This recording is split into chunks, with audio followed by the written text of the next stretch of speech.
Hello, everybody. Thank you guys so much for joining us for another episode of Real Talk Tuesday. And I'm excited about this one because this topic we decided to talk about, you know, of course, it makes perfectly good sense, right? To talk about Juneteenth. So our Real Talk topic is Juneteenth. Britt got her Juneteenth shirt on. It's giving backwards, but you can see it. We got it. But hopefully a lot of you guys got to do a lot of the events that we had here locally in the area if you are joining from the area. So we're going to talk a little bit about today and about Juneteenth and the culture and the history. And before we begin, I just want to introduce our guest here. We have the beautiful Brittany Stevenson. We have one of my favorite humans, Brianna Branch. And then we have Reverend Kenneth Watson. He doesn't get a special introduction. That's fine. He's all right too. But you know, moving right along, we talk about Juneteenth, and so this is just a quick question for the group. So, how old were you guys when you heard anything about Juneteenth? Too old. Definitely too old. It's like I'm almost embarrassed to say because I am too. So I'm not going to give the age. I'm just going to say too old. I found out about Juneteenth, I would say a couple of years ago, and it was only because I was watching a TV show called Blackish with Anthony Anderson. Is one of the stars, and they had an episode which was centered around Juneteenth. And I saw the episode and I was like, Juneteenth? I was like, I don't know what that is. And then after the episode, I went and Googled it and then started doing some research on it. And that's like a lot of things in our history that we're just not aware of, right? Because we're not taught in school. It almost reminds me of another topic that we talked about last year. It was one of our first shows in which we talked about the Tulsa race massacre. Yes. Some people know it as Black Wall Street. But that was one of the things I had never heard about either. So it's like I hear about all these things in my later years of life that are so significant and shape the history of not just African Americans, but shape the history of our country. And I wasn't aware of it. So I say all that to say we need to do a better job of informing ourselves. And now that we know, I'm glad that we're taking the opportunity tonight to kind of tell others about what it exactly is and the importance and the significance of it. Because white people are not going to teach us this. They don't. They did not teach us. We are not going to learn about it in school. So we have to be diligent, take the initiative, teach ourselves, but don't keep it, and make sure we're telling other people about it. Absolutely. That, like you just said, and not to try to color thing, but none of us, I don't think any of us heard it in school. I never did. As Reverend Watson said, I was very much out of my schooling years when I actually found out what Juneteenth was. So, and I mean, like, it's a little embarrassing because it's not just, I mean, yeah, it's a part of our history, but as people who live in this country, who have built this country, it's a part of American history that is just totally disregarded. But they love the fact that, you know, they get this little day off though. They love that. They love that for us, but they don't, you know, they don't teach us anything. And then they're doing all kinds of other crazy stuff, but we'll get into that later. So yes, too old when we found out about Juneteenth. Too old, very much. Well, Brianna, we're a little older than you. Did you learn anything in school about Juneteenth at all?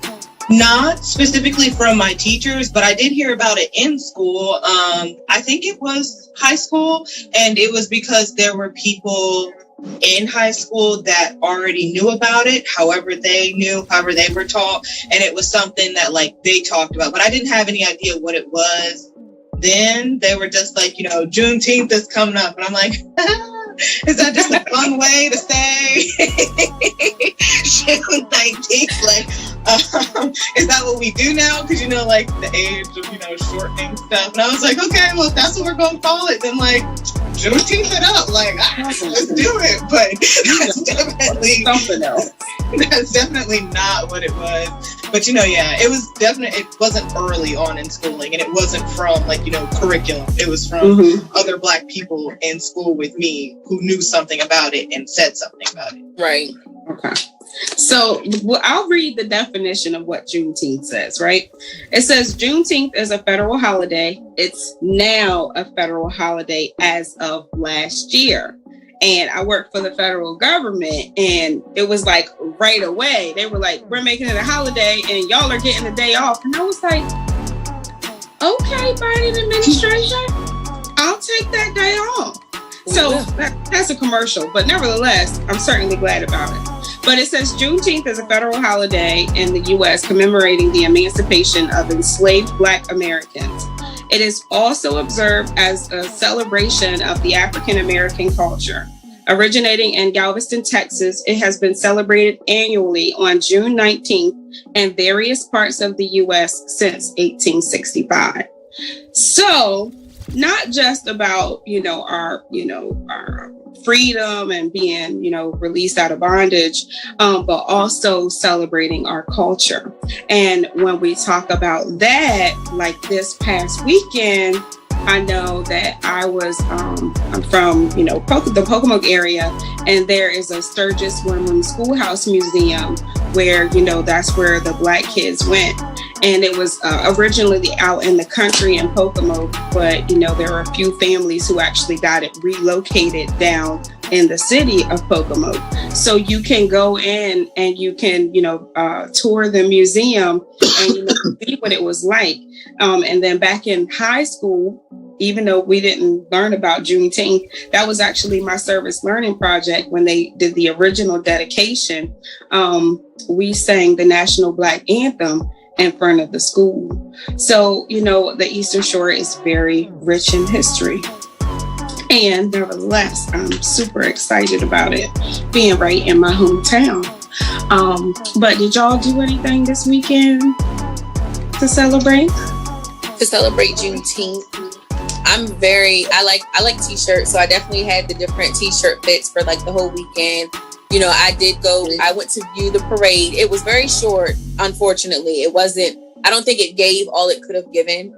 The parade in Salisbury, I don't think it gave all that it could have given, but I definitely made sure that, I'm Black every day. I just made sure I was really Black those days, Celebrating Juneteenth, and that was that. I mean, but it was really nice to see all of the different events that have gone on in the area, the Eastern Shore area. I know there was stuff in Princess Anne, there was stuff in Pocomoke, Berlin, Salisbury, Cambridge even, and then to see events, people who went to places like DC and places like that to see all those events. It's really nice. I just hope, my goal is that it becomes more celebrated and not commercialized, if you know what I mean. I don't want, like to do so many holidays, like they took Cinco de Mayo and they've totally commercialized it, but we're not talking about that. But I don't want Juneteenth to become that. But I mean, it was nice. It was some nice events that went on, and yeah. Agree. Brianna? I didn't do anything. I was gonna say I didn't do anything that was like specifically Juneteenth. I went to an event that was like, advertised as celebrate this Juneteenth weekend with us, but it wasn't necessarily like, full on Juneteenth activities, but there were like, so I went to a festival in DC, and so like they did have like Black vendors and like, booths set up for like, trying to help encourage like Black people who wanted to get their businesses off the ground. And they had like, opportunities for you to get to know different businesses and like Black owned restaurants and stuff like that around the DC area. I think there may have also been like some stalls from Virginia, but yeah, so it wasn't like, specifically Juneteenth, but they had some stuff, they're supporting us, Okay. I'm with Watson, you do anything exciting this weekend? The short answer is no. He was just proud to be a black man in America. Being able to celebrate just being a black man in America. That was enough. That's right. I agree. So this is just another question for the group. Do you guys ever feel like we were robbed, of like our culture? Like if you were like going through school or going through college or anything like that? Absolutely. Yeah. I appreciate the fact that now, like the little kids coming up now, like I think about my little cousin Riley and even Trinity, they'll have those experiences because, now that Juneteenth is a federal holiday and things like that. And, Tulsa is talked about and different things were talked about. So they won't be as robbed as we were, but we were definitely robbed of those experiences. I mean, because Juneteenth could have been something that we celebrated in school. I remember being in elementary school and, during Valentine's Day, everybody got Valentine's Day cards and there was a party. We could have did that for Juneteenth. So, something along that line. So definitely, I feel like we, Brianna, you too. We all were. I feel like we were definitely all robbed of culture, cultural events, things that we should be able to celebrate and commemorate or at least talk about, Yeah, I agree with Brittany. Definitely feel robbed, but just sort of a different perspective. I think as African Americans, we have to take some accountability as well, right? We have other cultures, for example, the Jewish culture, the Jewish community, and I would say all of us are very familiar with the events of the Holocaust. Yeah, we're very familiar with their plight. The struggles that they've experienced, the difficulty that they've experienced. We're familiar with historic events that have happened in other communities, and just as we are familiar with that, we should be more familiar with our culture. So I think there's some accountability that lays at our feet as well. And I know for me, I'm of the mindset now that it has to start at home, right? Because we're certainly they're not teaching it in school. There's no plans to teach it in school. So I make sure, so I have an 8-year-old son. So I make sure that I'm constantly having conversations with him about history, about the fact of that he's a black little boy living in America. So I'm constantly having conversations with him about his history, how his ancestors were treated. One of his favorite places to visit is a place called Jamestown. So we're in Williamsburg. So I find it important to take him to the museums and have those conversations, right? About race. Because I can't depend on anybody else to have a conversation with my son about his history and race. It's got to start with me. So I think there is some accountability among us that we always can't expect others to do what we can do for ourselves. Absolutely. I agree. I remember going to Jamestown. They used to take us to Jamestown like every year. But it was more like for Pocahontas, and it was more like they weren't taking us down there to say, oh well, slavery. This is where a lot of that started. It wasn't so for that when we were in school. Right. So the history of Jamestown, that's where the first slaves were bought, right? Right. 1619, 20 some odd slaves were brought to Jamestown. So that's essentially kind of where it started. And essentially America was built off the backs of free labor, right? And unfortunately, I really think a sad reality is a lot of African Americans don't really know our history. I think Juneteenth is just a microcosm of a bigger reality that we don't know as much as we should know about our history. But anyway. That is true, because like you said, that when we were going to Jamestown, it definitely wasn't for that. It was for the Pilgrims and Pocahontas and all of that, and the Mayflower or whatever. It definitely did. It definitely didn't give. They weren't giving us to talk about the slaves and that, this is where the first slaves were bought. So, yeah. See, I think that's why that makes like things like accountability, like for learning more about our culture, difficult, because like we do know a lot of stuff about the Holocaust, we do know a lot of stuff about the Mayflower, but it's because they shoved it down our throats every chance they could get. So it's all we thought we should know. Like, we don't even know what we're supposed to go looking for most of the time, and so it makes it kind of difficult to hold ourselves accountable, to learn, more about us, I guess. I think that's why, like, when you asked, did we feel robbed? I think maybe now that I know a little bit more, yes. But thinking about it from like Brianna in high school or Brianna in middle school, no, I didn't feel robbed because I didn't know. Like, it's hard to feel like you were robbed of something that you didn't know about. And so, yeah, that's my. And our parents, I can't speak about, everybody's parents, but it's not, my parents, didn't sit me down and was like, oh, well, Miosha, let's talk about, this, that, and the third. I think a lot of the times, I think probably for myself and my friends too, they relied on school, and we did a whole big thing about the Diary of Anne Frank, and we read his story, and we looked at it all, and we went to the Holocaust Museum.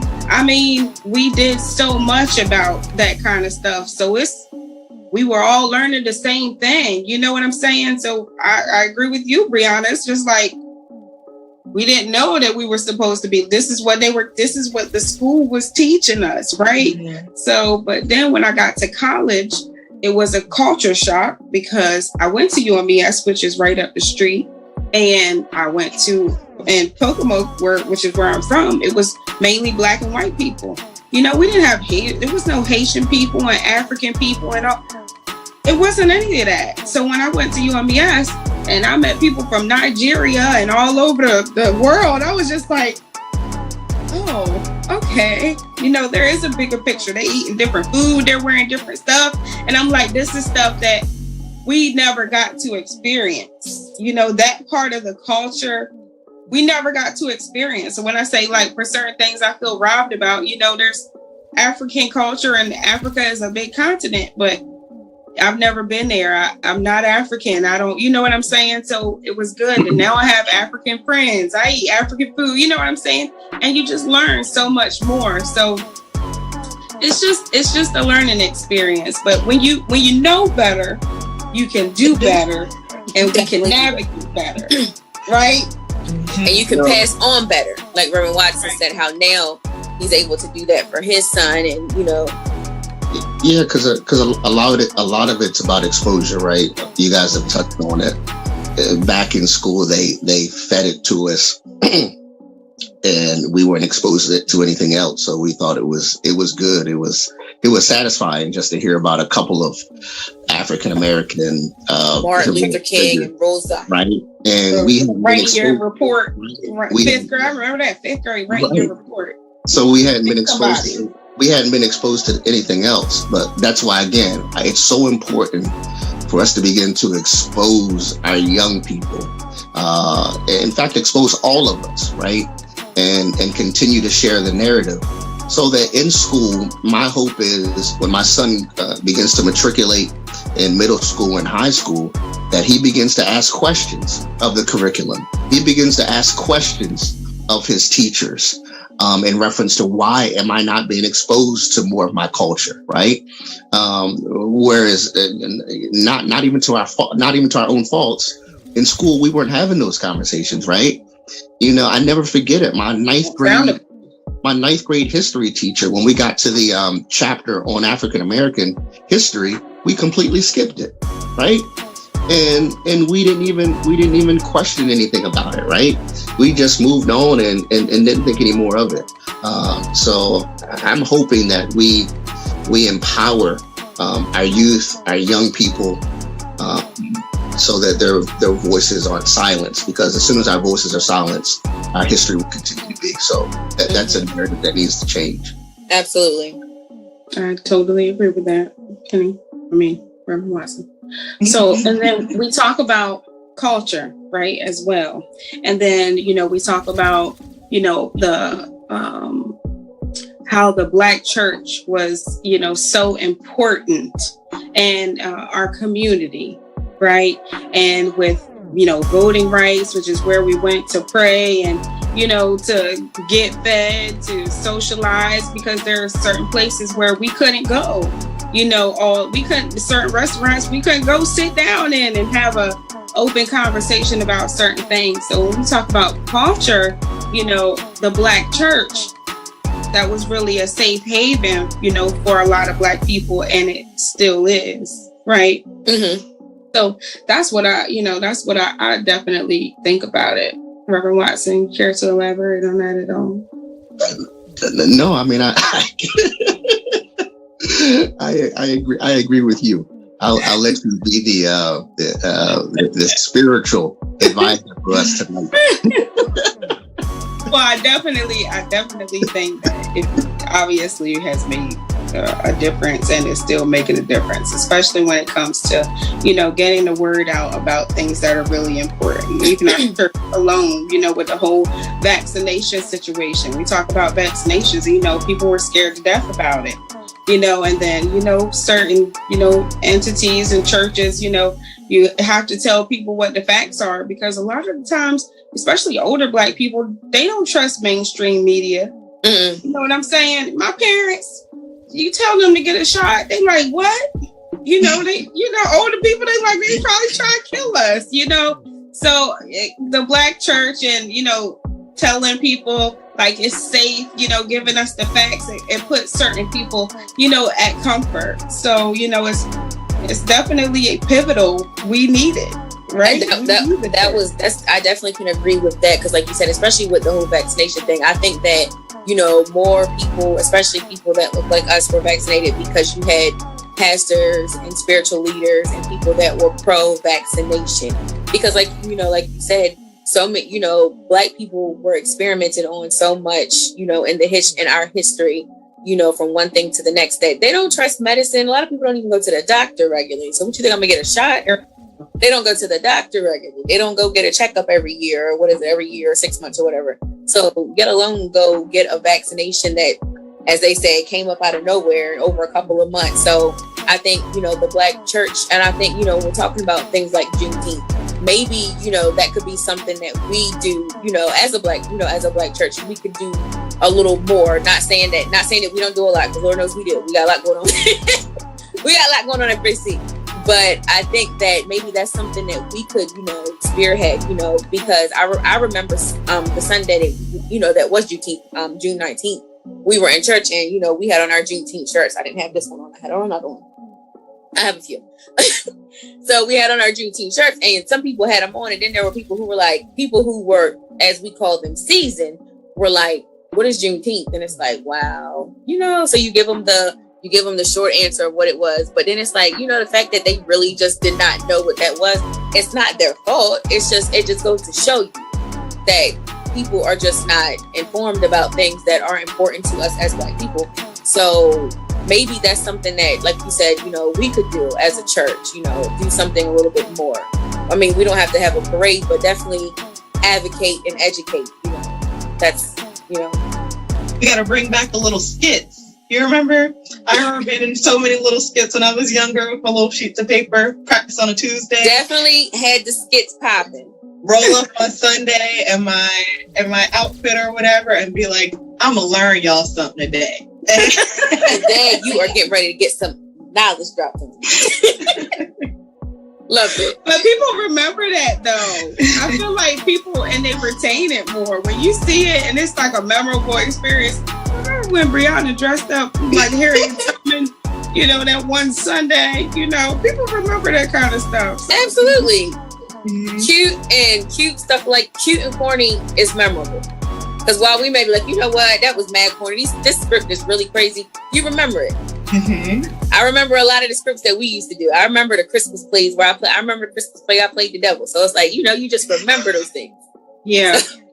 But anyway. This were fun. Yeah. So we did a lot. So now before, we kind of like wrap things up, is there anything that you guys wanted to add about Juneteenth, or do you feel like there's any things on the Eastern Shore that, you know, people can maybe, you know, go and visit, or people maybe they want to speak to, or anything of that nature? I just personally, you know, there are a lot of Black politicians, a lot of Black people who are on council, people who are currently running. I think that, you know, we should definitely get more involved in that arena. And also, you know, just, you know, being knowledgeable, because, you know, you have so many people running, but I think that's one thing that we should do. And that, I know that doesn't really, you know, talk about Juneteenth, but when you talk about being more involved, I think that there are an abundance of things that we can do, you know, as far as just in the political realm. Because votes, I mean, we have a voter box right outside of our church right now. Use it. It is there for your use. It is there for everyone's use. Please, voting is very important. You know, when we talk about gun laws and all kinds of things that's going on in our current climate, you know, voting. You know, prayer changes things, but so does, you know, faith without works is dead. So let's put our money and our votes where, you know, we want to see things. And also, when we have these events like the Juneteenth parade, show up in big numbers. I think the reason why a lot of things like the Juneteenth parade this year was small, it, you know, and like I said, it didn't give what it needed to give, because I feel like they didn't think people were going to show up, and they were kind of right. But I feel like if the more people show up, the bigger, you know, things can become, the more celebrated things can become. So, and I know, and that I'm speaking to myself, I'm preaching to myself, just definitely show up. You know, show up for the culture, show up for us. Like we show up for everything else, show up for us. I guess in terms of being involved too, y'all gonna have to forgive me because I don't fully remember what the topic of the video was, but it wasn't too long ago, like a couple months ago, when we had the two professors from UMES come and talk to us. I don't know how many videos ago that was, but critical race theory. Yes, okay, critical race theory. They, like, you know, they mentioned some like groups or like a meeting that you could go to learn more about, like, you know, about the culture, and they tell you about different events happening in, like, you know, the community that support us, to help us learn more about us. So I think things like that are cool too, like, you know, finding out where those are advertised. You might have to go back a couple videos, you know. Yeah, that was back in that was back in February during our Black History Month taping, our Black History Month reporting. We were talking about critical race theory. So yes, if you know what she was saying, you can go back and refer to that. You know, they definitely did have a lot of things that they spoke about. We got to have them back, because Dr. Mock and Dr. Stevenson definitely, Dr. Stevenson more so than anything, he's a historian, so we definitely can have them back. But yes, they had a lot to do, a lot to say, and a lot of things that they could that they recommended, you know, to get more involved and to become more aware just of la culture. Exactly. Yeah. Very good. Okay. Watson? No, I mean, I agree with everything that you guys said. Just make sure you be proactive, educate yourself. I mean, there's so much stuff that's at our fingertips, right? Because at the end of the day, we find out and research and dig about anything that we want to do. Thanks. If we want to find out what's going on about somebody's life, we can do it. Facebook, Instagram, we are, all of us are like personal detectives when it comes to seeking out information. So just be more cognizant and aware, and spend more time seeking out information that will uplift you. And that'll be a better benefit to your life, the people in your life, in society. And take pride and ownership in your culture. That's one of the things that I've begun to really focus on, is making sure I'm giving back to community, which is one of the exciting things about our church this year, about how everything that we're doing is mission oriented, yes. Right? It's about giving back to our community, giving back to our culture. And one of the nice things I like about our Real Talk is we're always trying to inform and educate. And I think education, information, voting is the only way that we're going to close the gap between us and so many other cultures. Absolutely. agree. So, in true real talk fashion, we have a rapid fire question. So this is more of like, Reverend Watson was talking about taking pride in your culture. So this is more like a note to your younger self. A note to your younger self, because we're here, right? We're here right now. We've been through so much. And it's just like, had I known that when I was younger, I might have did that different, right? Or I might have felt a different way. So, and it's rapid fire because you don't have a whole lot of time to think about it, right? So if you had to give a little note to your younger self that would help you navigate the future just a little bit better, as a young Black man or a young Black woman, in a world that is not designed for you to be successful, what note would you leave yourself or would you give yourself? Oh, God. Okay, I think I have mine. Yeah, I knew you would be the first one. And you raised your hand in true Brianna fashion. I knew it was going to happen. Okay, so I think mine would be, so my note would be, a conditional compliment is not really a compliment. You know what I mean? Okay, because, I'm a little chocolate, you feel me? We love that for you.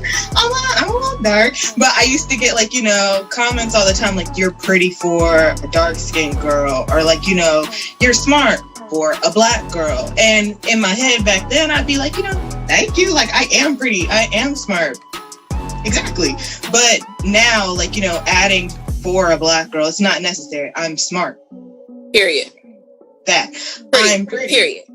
That. And so, I feel like that's a note that I would leave for my inner self. Like, a conditional compliment, it's not a compliment. Like, it's kind of an insult still that you feel like you had to bring that up to justify why I am the way that I am. It's just I am, and that's it. Thank you. Period. And mine would definitely be something similar to just love the skin that you're in, because see, I grew up, in an area where I was the only one that looked like, the only girl that looked like me. So, I hated everything about the way I looked. I hated my bigger lips, my Black skin, just being, I don't want to say I hated being Black. I just wanted to not be left out. So you want to get a perm and you want to do this. So you do it. So mine would just be love it, because baby, 10 years from now, when you sit over here still looking like you're looking and they looking like they looking, love the skin that you're in. So that would if we're talking about, pride and just be proud of that, don't take those features about you for granted. It came down from many a generation, and I love that about us. I love that about myself now. Didn't then. Well, look at you. Gorgeous, darling.